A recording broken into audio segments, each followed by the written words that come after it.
It was August 1975, and the Lord had given me that day a list of things that I had never thought about before. He said, this is the way to reach America and nations for God.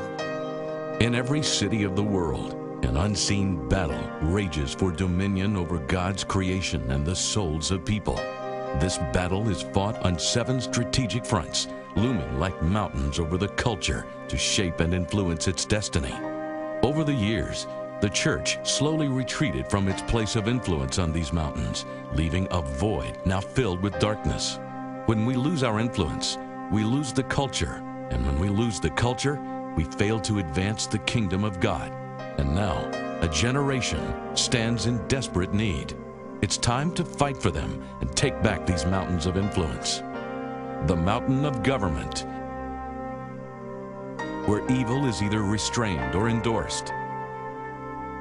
The mountain of education, where truths or lies about God and His creation are taught.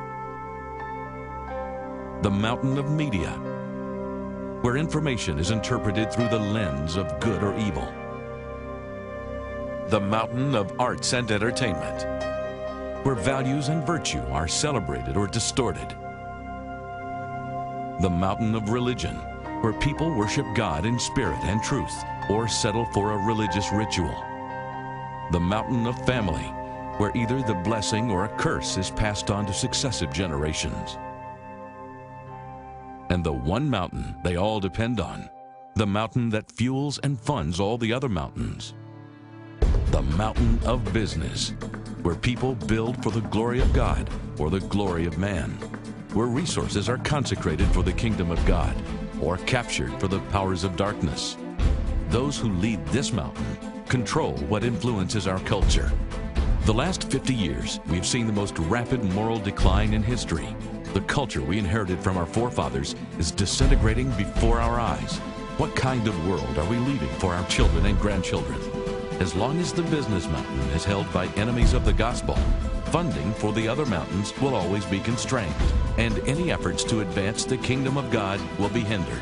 Imagine God's people reclaiming their cities in government, in the arts and entertainment, in the media, in education, in the family, in religious influence, but only limited by their imagination and not by a lack of finances. It's possible, but first, we must take back the mountain of business.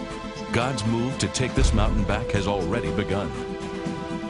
Thousands and thousands of business leaders in every major city across the nation are filling arenas to learn from business leaders and hear the gospel of Christ.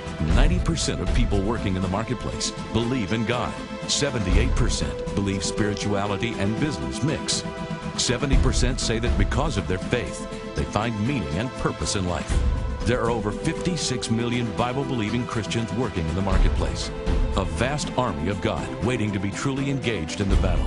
Yet this strategic army and battlefront has largely been left ignored by the church. More than 90% of church members do not feel they are being equipped or trained by the church to apply biblical faith in their day-to-day life.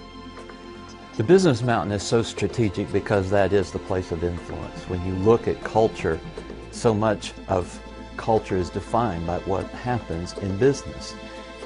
If we would use the wealth of the world to bless the world, and bless it not only to distribute to the needy that which they need. When you bring economy and economic benefit to a nation or a culture, then you have influence in that culture. People, as they're transformed, who will transform all the spheres of society.